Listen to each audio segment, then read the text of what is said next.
this guy actually could be that bridge between e-ink and the OLED. This is the real deal. This is an EMR Stylus on an ePaper screen. I'm a massive fan of ePaper screens, and I've just unboxed and had a look at this, which is the Boox Palma 2 Pro, an e-ink smartphone. And just at the same time, this arrived, which I'm really excited about as well, which is the TCL Next Paper 60 Ultra. And thank you very much to them for sending this out for review. I saw these guys at IFA this year, and I'll be entirely honest, I didn't think much of the device until I went to the XP Pen booth. And they also had one, and I said, oh, that's interesting, you guys have got one? And they said, yeah, because there is a collaboration between TCL and XP Pen, where XP Pen are using some of the TCL Next Paper screens. This has the latest TCL Next Paper 4.0 screen on it. And TCL get to use the excellent XP Pen EMR technology. And I think that's a fabulous relationship for both companies there. This is not e-ink. It's not intended to be e-ink. What it is a matte LCD screen. And these can be absolutely lovely, and I've really enjoyed the devices that I've used them on. They have their drawbacks, and just checking what else you get in the box. You do get a case actually in the box, which is very nice to see. And you do get a C2C cable as well, SIM card tool, some Euro energy information, and other documentation. So I'll come back to this comparison with the ink a little bit later on in the video, but today we're going to have a quick look at this, and I'm going to discuss some of the claims that are made by them and by some of the other YouTubers and reviewers who have looked at this device. I'm not entirely sure. And I was very interested to see whether they were going to send me the whole set, because here, this is their modular mag flip and T-Pen magic set that I've got here. So this is not always included, so be aware that if you do want the excellent EMR XP Pen along with it, then you're going to need to look at getting this set, which has this little extra holder to attach to the side of the case they've included, like so. Just, it's not by magnets, that's mechanically clipped on. There we go. So you can use that without the pen, with the pen, in this kind of folio, or without the folio.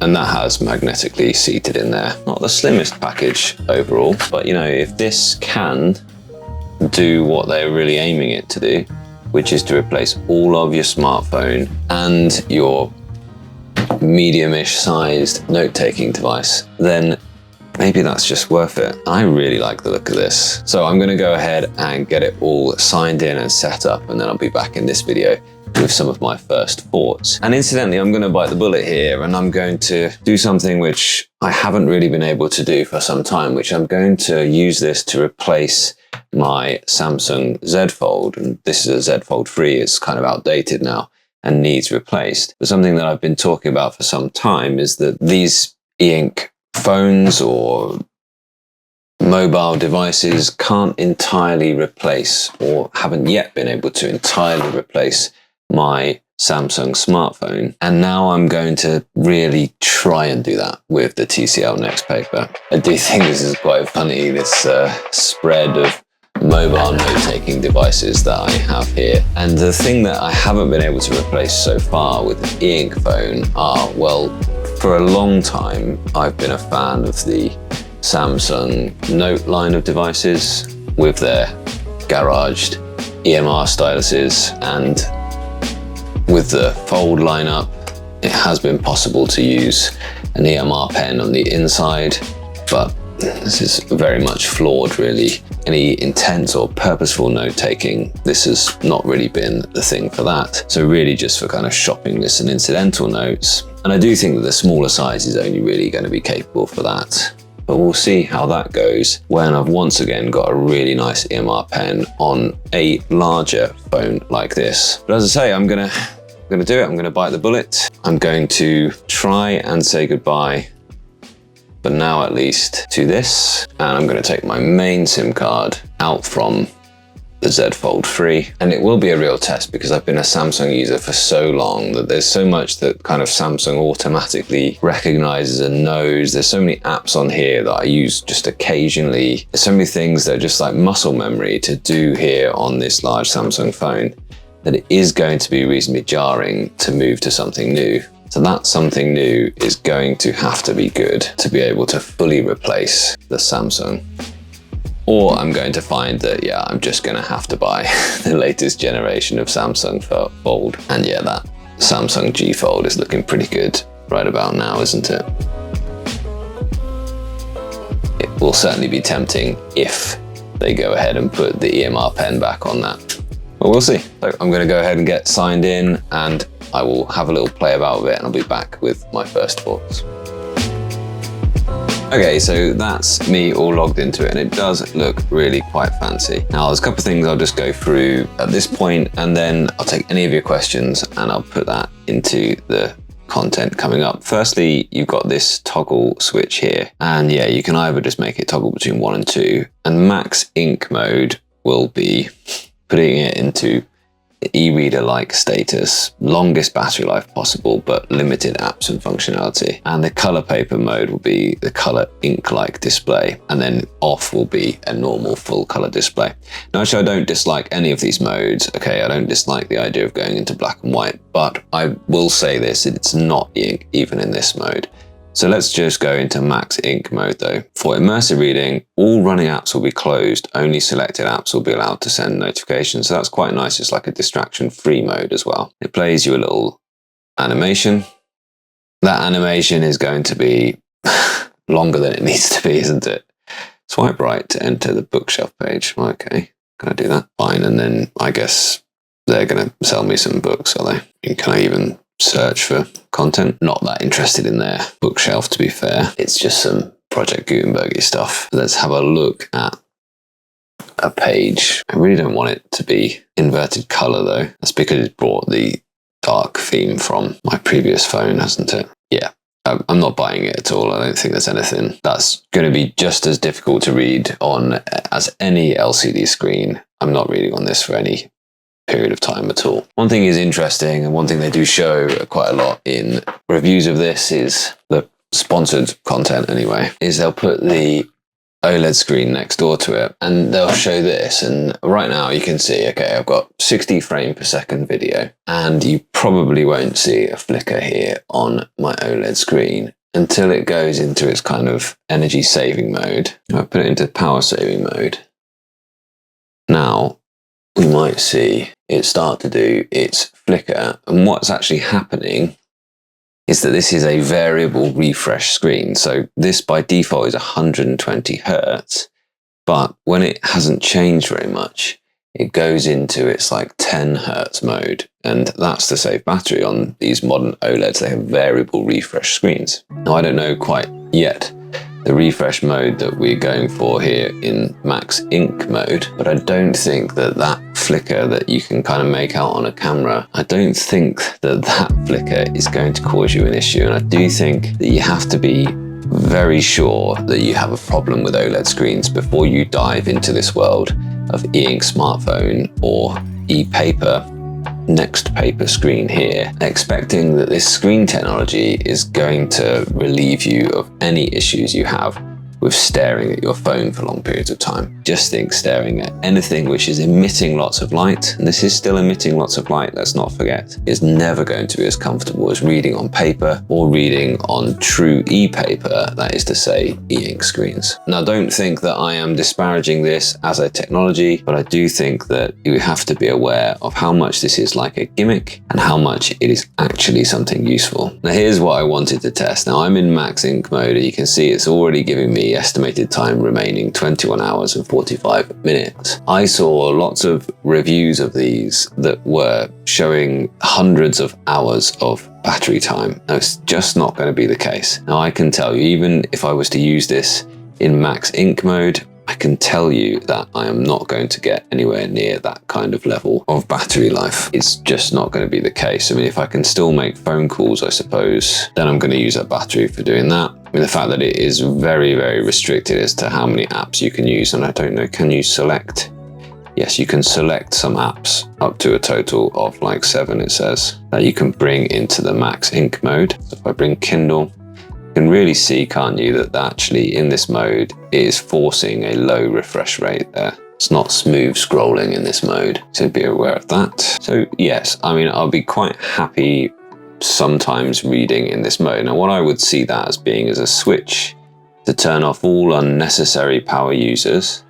As I say, it limits the background use of apps and only allows you to use those certain apps. I would see that as being a kind of like, I want to focus, almost like a do not disturb switch really. And I like that. But that's not what it's been sold as. It's being sold as turn this into e-ink. And in fact, on their marketing, it actually says an e-ink inspired screen. Yeah, ink paper mode, e-ink inspired display. So this was the case that they were very happy to see influencers refer this as an e-ink mode. E-ink is a trademark. It isn't a type of technology. This though is good. I like the matte screen. I like that focus switch there. And I will be, when I put it in my pocket, I will switch that on so that people can get hold of me by phone if they need to. And that's about it. And maybe when I pull it out, I will use one of these 7 apps that I will have decided that I want to use in that focus mode. It won't be MSN, of course. But what I care more about is this stylus. This is the main event for me, because this is the real deal. This is an EMR stylus on an ePaper screen. There is a lovely texture to it. We do have access to all of the myriad of colors that we can make with LCD screens, of course. And this is the built-in notes app, I suppose. And sure, it's a bit of a wobble with this kind of circular camera bump here on the back. Maybe that is sorted when you're in the case. It certainly is. Brilliant. I mean, that's just nice. But I can of course use any app that I would want to draw or write in. So let's go ahead and find Sketchbook. Just while this was updating there, I was messing around with the Palma 2. And as you can see, actually the Palma 2 is going to be an acceptable place to sketch. And what I really have loved about having S Pen enabled devices in my pocket, of course, is being able just to, yeah, at any point in time, just go ahead and sketch. Now this is actually doing something a little bit funny. It's not quite giving me exactly what I would expect. You can see there, something's not quite calibrated right in terms of where I'm getting a sharp line with that tilt functionality, but the tilt was working really well, by the way, on the Palma. So maybe that's just not the right tool to be using.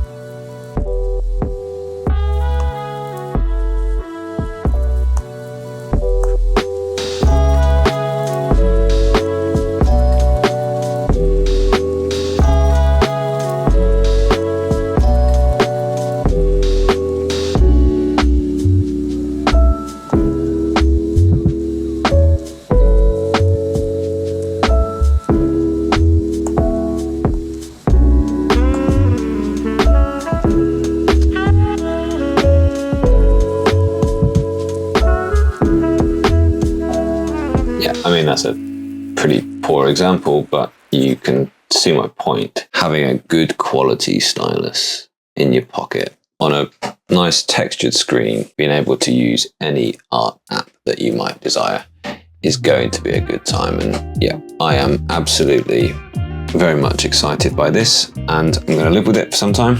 I want to test one thing, because this is the XP pen, which is a Next Paper screen as well. And let's just test, does the EMR pen from this does not work on the Next Paper Ultra 60. So, but this certainly has got reasonably warm just working there. Probably doing a lot of installing still in the background, as you can see. So I'm going to let it do its thing. I'm going to live with it for a bit, make sure that I'm all set up. It also has all the things you'd expect from an Ultra branded phone, and I do think they've tried their best to make this the one device that somebody who likes to have pen-enabled devices with them can use.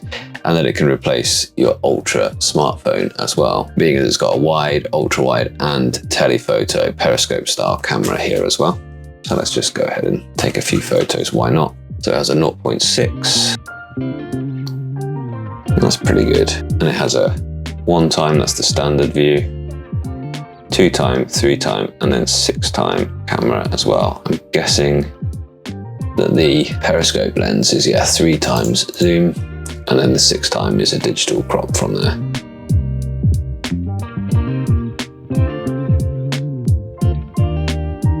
There's no 4K 60 though, I did notice. This is a MediaTek Dimensity 7400 SoC, although that's not what it's reading here, but it is in line with what they've said, which is the 4 Cortex A55s and the 4 A78s. A decent mid-tier CPU. It's 12 gigabytes of RAM, which it can also borrow 12 gigabytes from the storage. And I do have the 0.5 terabyte version here, which it comes in 2 flavors, 0.5 terabyte or 256 gig. This is the larger storage of the two. Thanks very much TCL for working with me. And yeah, these are going to be my mobile devices for now. The e-ink and the ePaper. And I will bring you all of my conclusions